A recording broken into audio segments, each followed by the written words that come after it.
What would your assessment be of the tight end group so far? Obviously, it's a ton of capable guys there, but what have you seen throughout the spring?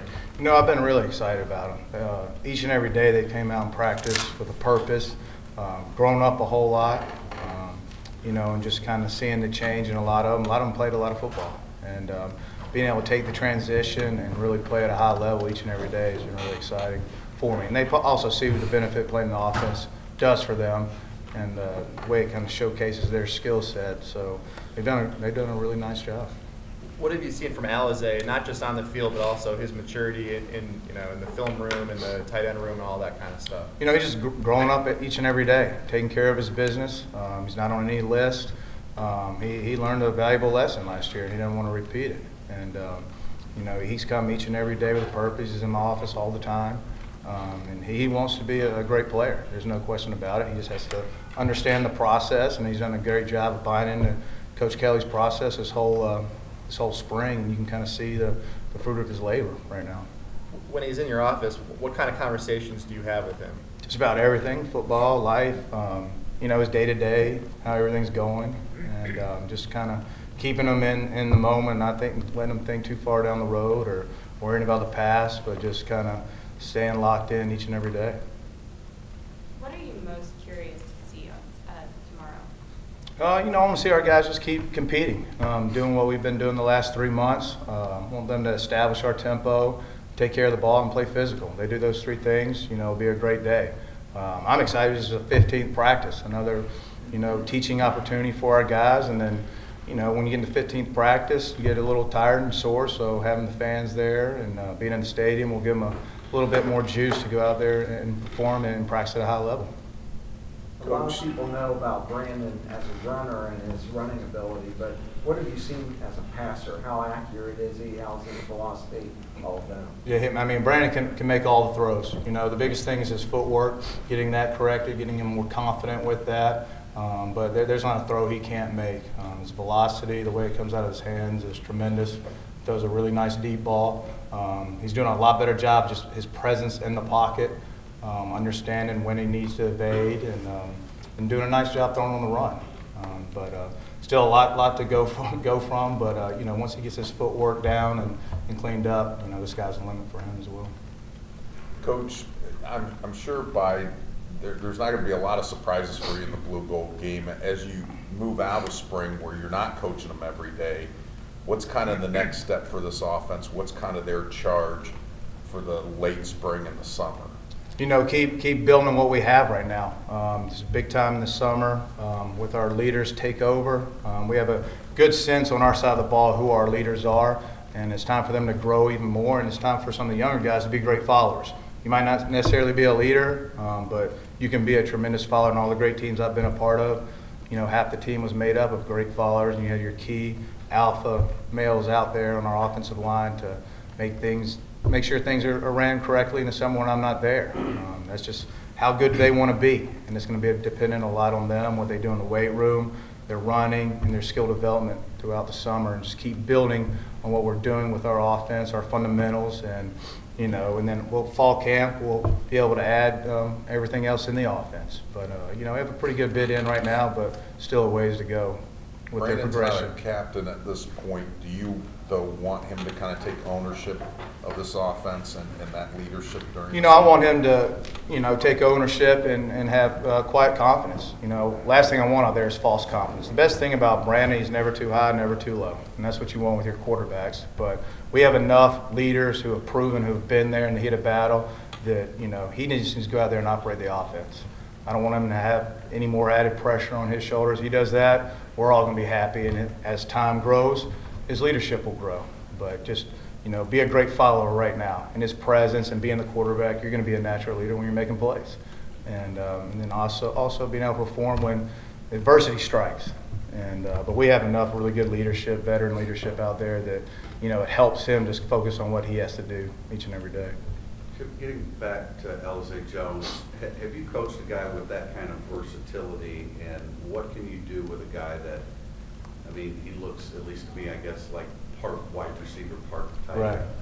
Right. He's a perfect fit. That's why I recruited him like crazy when I was at Arizona State. And So he's a prototypical what you want, a guy who can run and catch. And the biggest thing about Alise, he's taking great pride in his blocking ability right now. His presence, being an inline guy, his protection, and just his overall physicality. And when you think like that, you're going to become a better receiver. And it's just kind of transcended. It comes with, with its growth and maturity and understanding what's important and what we ask for in that position. And I think having Durham right there has been a great example for him to follow. The way he goes about each and every day, and you can kind of see Alise kind of, mimicking what he does, and it's helped him tremendously. I don't think he was asked to even think like a blocker, 2 years ago. Right. No. And that's what's been so impressive to me, because I thought that was going to be a little bit of a battle, but he's really embraced it and ran with it, and he's one of our more physical players out there right now. Right. Have you been around a guy that has that kind of combination? No, there's very few. No. Chip, when it comes to the tempo of your offense, how quickly do you feel like guys picked it up this spring, or is that learning process still ongoing? It's going to take into August to really take you. It'll probably take into August just when they get in better shape and whatnot, but they've picked it up extremely well. It's been it's usually a major battle. Last few places I've been to when you install this deal, and they've really embraced it and done a really nice job, because they did a great job all winter in the weight room. Running, and most places you're lifting most of the time in the winter, not getting that condition before spring ball starts. So they had that, and that's helped a lot with practice, guys not falling out with practice over, and I think they picked it up extremely well. You've had offenses with bigger receivers before. I don't know maybe as many as you have right now, but how can that maybe affect the way you call plays and the way you draw game plans when you can go 6'4", 6'4", 6'5", Right. 6'5"? No, I mean it gives you added benefits, and that's our job to put them in position to make plays. And but we want to be able to have our base offense, and then just if you got a bigger, faster guy there, it makes it even better. But we'll tinker it, find out what guys are best at, and put them in that position, and be able to move them around. And being multiple in offense, we can take care of that. And so we'll find them a spot and find their role, and as they progress, we'll find a way to get them the ball. And lastly, I know when we talked to you February, January, or whatever that was, you said, this is maybe one of the first times you come into a situation where when you want to run the ball, you're going to be able to run the ball. Could you give us some moments this spring where you saw that happen and you're like, okay, we can do this here? Yeah, each and every day. That offensive line, Coach Eastand's done a tremendous job. He's one of the better offensive line coaches I've ever been around. And the way those guys go about each and every day, the pride that they take, and their overall ability, it's been tremendous, and it's a lot of fun. And to see their excitement, the way our backs are hitting it, and they're doing a great job, and it's been a lot of fun. And that's where the offense starts. We're going to be a physical. We're going to start with a run play action, and to be able to do that when we want to makes it a lot easier. All the places that you've been in your career have been larger state schools for the most part. This is a smaller private school. It's a national school in terms of football. A totally different environment. What's that been like now, 2.5 months on the job, interacting on a daily basis with Notre Dame and the culture and all of that? It's been great. It really has. These players make it fun to come to work each and every day. And I haven't really had a chance to say that at some places. Some years are better than others, but each and every kid, how conscientious they are, the way they go about their day, their academics, their football, it's serious to them. And they love to be coached, they love to be challenged, and they're all type A young men, and that's what you want to be around. We don't put up with any substandard stuff, and they hold each other to a high level. So, when we don't have to deal with that all the time, maybe with a couple, makes life a lot more enjoyable as a coach, and makes life better for a player too. And that's been the just an outsider just coming in, the first thing I see, and it's been tremendous. You said in late January that you were excited to coach these kind of athletes. You haven't really been around that before. How much easier does that make it for you as a coach?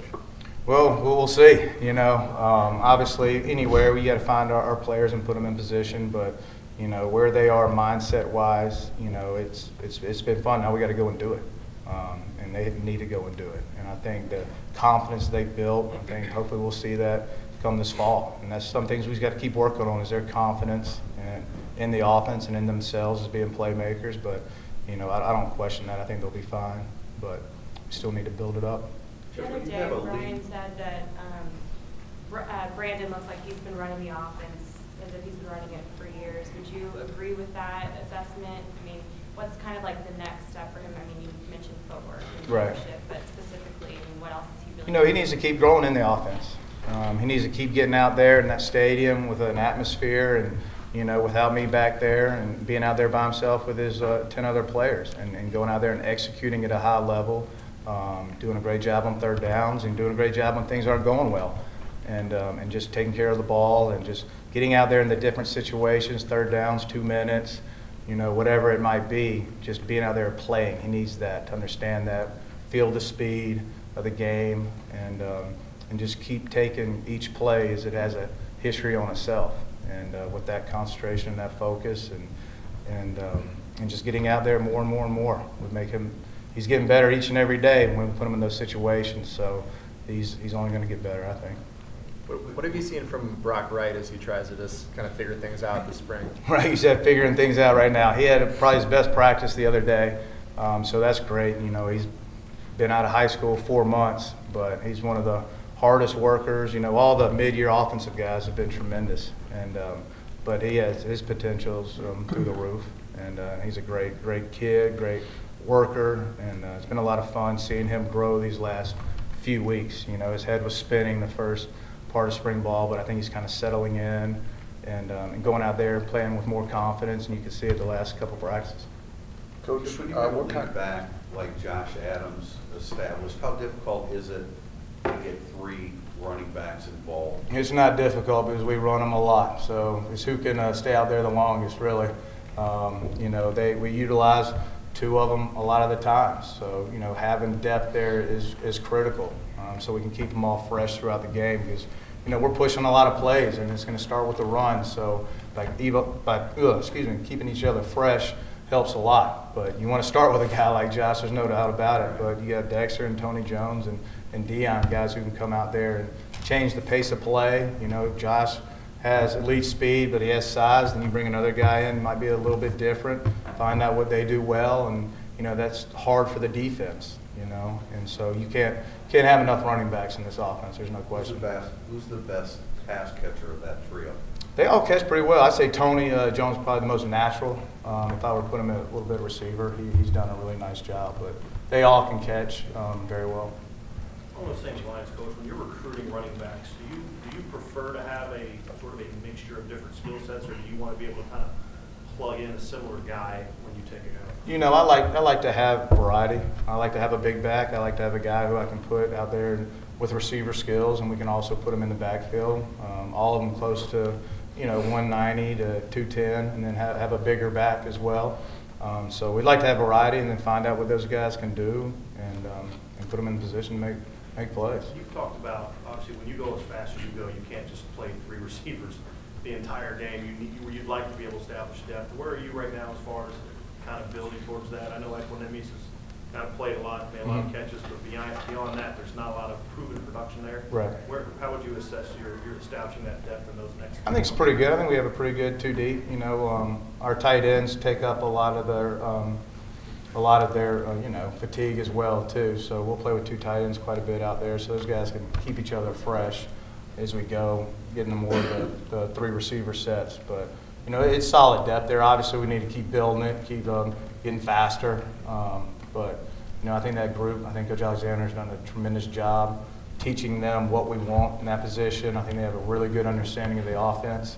There's not very many MAs out there, and which is great to see this time of year, going into the summer, then going into fall camp, that we can really build and not have to really start over in fall camp with that group. What's the next step for that group? Like, where do they need to go from now until to get ready to go out to beat? Keep hitting the weight room. We got to get stronger, right? We got to be able to do a great job of, when teams want to press us, our guys need to keep building their strength, their upper body. They've done a great job so far, but if you're going to be a bigger receiver, you have to be able to be physical. And so this summer weight program, getting in great condition, means they run all day. And and then obviously understanding the game. You got some young guys, just like Brandon, they have to understand the situation of football, situational football. So keep building their overall knowledge of the game, not only just their position, but just the game. So, we have a lot of work to do there, but we're in a great spot. Jim, if you don't mind indulging out of town or a question that you probably were asked a lot when you first got here. When Coach Kelly approaches you to take this job, he's a guy who's been really involved in the offense a lot. He's a guy who's coming off a 4-hit season. What does he have to tell you to sell you? Not to sell at Notre Dame, but what does he have to tell you to make you think that this is a good fit for you? I've always been a huge fan of Coach Kelly's. Ever since I was a player in North Alabama when he was at Grand Valley State. So the opportunity to come and work for him was huge for me. It's a coach who's won multiple national championships, played for one, won at every level you could possibly win at as a head coach, and the way he's risen in the profession at every spot. I want to surround myself with that. I want to try to get some of that magic. But he's a tremendous offensive mind, tremendous football mind, and he's been tremendous to work with, and great insight on our players, Notre Dame, and just offensive mind. So it's been awesome. Did you need to be assured that you were going to be the guy that would handle the play calling and run the offense? That was the first thing he told me. So it didn't really go past that at all. When we first talked on the phone, and it's been great since then.